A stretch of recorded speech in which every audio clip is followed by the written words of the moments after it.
नमस्कार, मी श्वेता अंकले. तरुण भारतच्या न्यूज बुलेटिन मध्ये आपल्या सर्वांचे स्वागत. आता पाहूया ठळक घडामोडी.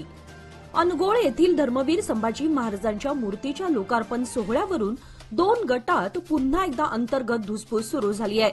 सर्वांना विश्वासात घेऊन पुतळ्याचं लोकार्पण करण्यात यावं असे बुधवार दिनांक 1 रोजी झालेल्या ग्रामस्थांच्या बैठकीत ठरवण्यात आलं होतं. पण एका गटाने गुरुवारी अचानक चौथऱ्याचे वास्तुपूजन आणि होम हवन कार्यक्रम हाती घेतला. त्यामुळे चौथऱ्याचं काम अर्धवट असताना घाईघाईने संभाजी महाराजांच्या पुतळ्याचं लोकार्पण करण्यात येऊ नये अशी मागणी दुसऱ्या गटाने केली. पुतळा परिसरामध्ये दोन्ही गटाचे कार्यकर्ते एकत्र आल्याने काही वेळ गोंधळाचं वातावरण निर्माण झालं. ही माहिती समजताच टिळकवाडी पोलिसांनी बंदोबस्तामध्ये वाढ केली. रोटरी क्लब ऑफ बेळगावच्या रोटरी अन्नोत्सव 2025 या मेगा इव्हेंटचे उद्घाटन उद्या शुक्रवार दिनांक 3 जानेवारी 2025 रोजी सायंकाळी 5:30 वाजता अंगडी कॉलेज मैदान, सावगाव रोड, बेळगाव येथे संपन्न होणार आहे. यावेळी माजी खासदार आणि अंगडी एज्युकेशन फाउंडेशनच्या अध्यक्षा मंगला सुरेश अंगडी यांच्या हस्ते याचे उद्घाटन होणार असून डॉक्टर स्फूर्ती अंगडी तसेच Rotary district governor RT. Sharad Pai यांचीही या कार्यक्रमाला उपस्थिती लाभणार आहे. Annotsav event president Rotarian Suhas Chandak, अन्नोत्सवचे अध्यक्ष अक्षय कुलकर्णी, शैलेश मांगले, सचिव रोटेरियन मनीषा हेरेकर आणि रोटरी क्लब ऑफ बेळगावचे इतर सदस्यही यावेळी सहभागी होणार आहेत. यावर्षी रोटरी क्लब ऑफ बेळगावच्या वतीने शुक्रवार दिनांक 3 जानेवारी ते मंगळवार दिनांक 14 जानेवारी 2025 या कालावधीमध्ये अंगडी कॉलेज मैदान, सावगाव रोड येथे अन्नोत्सवाचं आयोजन करण्यात आलं आहे. यंदा 1 लाखाहून अधिक नागरिक या अन्नोत्सवाला भेट देतील अशी अपेक्षा असून दरम्यान या अन्नोत्सवात तब्बल 186 स्टॉल्सची मांडणी करण्यात आली आहे. या स्टॉल्समध्ये विविध भारतीय आणि पाश्चात्य शाकाहारी आणि मांसाहारी पदार्थांचा समावेश असल्यानं संपूर्ण बेळगाव तसेच परिसरातील खवय्यांनी याचा लाभ घ्यावा असं आयोजकांतर्फे कळवण्यात आलंय. कर्ज मंजुरीच्या व सवलतीच्या नावाखाली होणारे फसवणुकीचे प्रकार वाढीस लागले असून गोकाक तालुक्यातील अनेक महिलांची लाखो रुपयांची फसवणूक करणाऱ्यांवर कारवाई करा अशी मागणी फसवणूक झालेल्या महिलांनी जिल्हाधिकाऱ्यांकडे निवेदनाद्वारे केली. गरजू महिलांना लक्ष्य करून कर्ज मिळवून सवलती देण्याच्या बहाण्याने गोकाक व यमकनमर्डी पोलीस ठाण्याच्या हद्दीत फसवणूक करण्यात आली. हे 1-2 नव्हे तर अनेक महिलांकडून आरोपींनी पैसे घेतले, पण ना कर्ज मंजूर झाले ना त्यांचे पैसे परत आले. या प्रकरणी गुन्हा दाखल करण्यात आला असून आम्हाला न्याय द्या अशी मागणी यावेळी करण्यात आली. आईच्या गैरहजेरीत स्वतःच्याच मुलीवर अत्याचार करणाऱ्या नराधम बापाची मुलीच्या आईनेच निर्घृण हत्या करून शरीराचे तुकडे केल्याची घटना उघडकीस आली आहे. सदर घटना चिक्कोडी तालुक्यातील उमराणी गावामध्ये घडली आहे. याबाबत समजलेली माहिती अशी की श्रीमंत इटनाळ नामक व्यक्ती रोज दारू पिऊन पत्नी आणि मुलीला मारहाण करत असे. रात्री दारू पिऊन पुन्हा पत्नी आणि मुलीला त्याने मारहाण केली आणि स्वतःच्या मुलीवर अत्याचार करण्याचा प्रयत्न केला.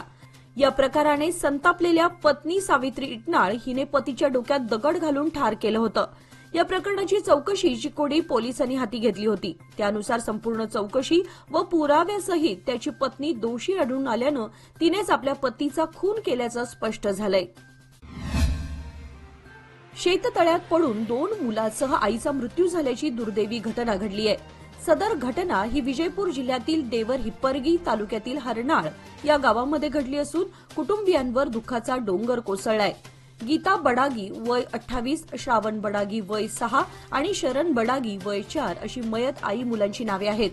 या घटनेमुळे कुटुंबाला मोठा धक्का बसला असून परिसरात हळहळ व्यक्त केली जात आहे.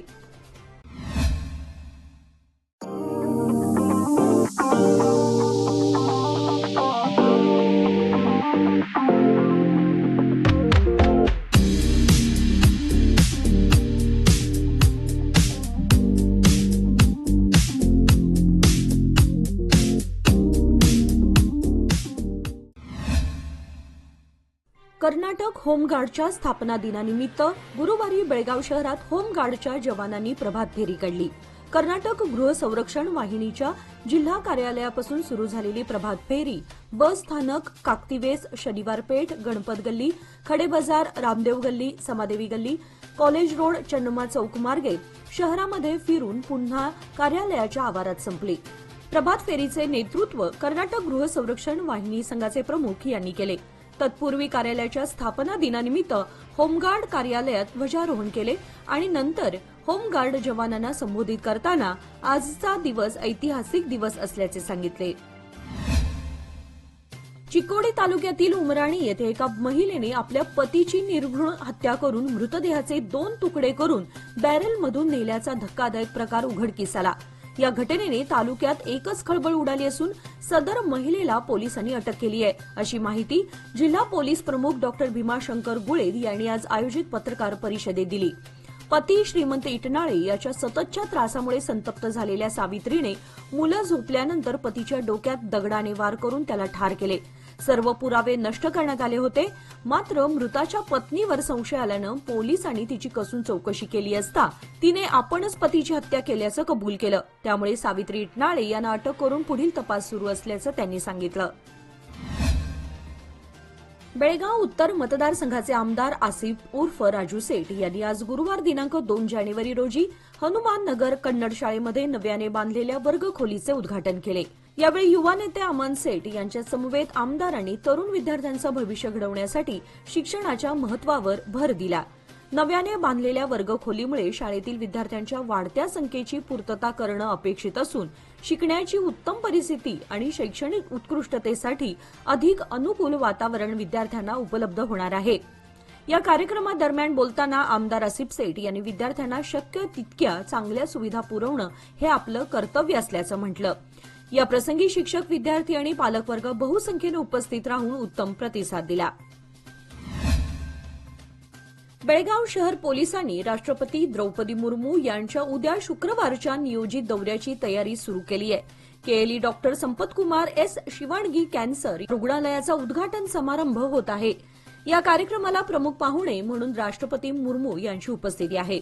राष्ट्रपती यांचे बेळगावात आगमनापासून ते प्रस्थानापर्यंतची सर्व तयारी सुरू आहे. केएलई कॅन्सर रुग्णालयाचे 30 डिसेंबरला उद्घाटन होणार होते. मात्र माजी पंतप्रधान डॉक्टर मनमोहन सिंग यांच्या निधनाने नियोजित कार्यक्रम पुढे ढकलण्यात आला होता. यामुळे उद्या शुक्रवारी हा कार्यक्रम होणार आहे. ऊस दराचा व ऊस उत्पादन खर्चाचा मेळ घातल्यास ऊस दराबाबत शेतकऱ्यांवर अन्याय होत असल्याची पोस्ट सोशल मीडियावर व्हायरल होत आहे. ऊस दराबाबत व गाय दूध दराबाबत विचार केल्यास शेतकऱ्यांवर अन्याय होत आहे असं शेतकरी बोलू लागलाय. मागील महिन्यामध्ये गायीचे दुधाच्या दरामध्ये 2 रुपयांनी कपात करून दूध संघानं शेतकऱ्यांना पहिला झटका दिला. पाठोपाठ साखर कारखानदारांनी ऊस दर जाहीर न करता तोडणी सुरू करून शेतकऱ्यांना दुसरा झटका दिल्यानं शेतकऱ्यांची आर्थिक चिंता आणखी वाढली आहे. नजीकच्या कोल्हापूर जिल्ह्यात दालमियाने 3,300 रुपये दर देऊन ऊस दराबाबत आघाडी घेतली आहे. किमान दालमियाप्रमाणे अन्य कारखानदारांनी दर दिला असता तर आमचं थोडे तरी हातपाय चालले असते, अशी प्रतिक्रिया शेतकरी वर्गातून व्यक्त होत आहे. एकंदरीतच ऊस आणि गाय दूध दरामुळे शेतकरी वर्गात नाराजी पसरल्याचं दिसून येत आहे.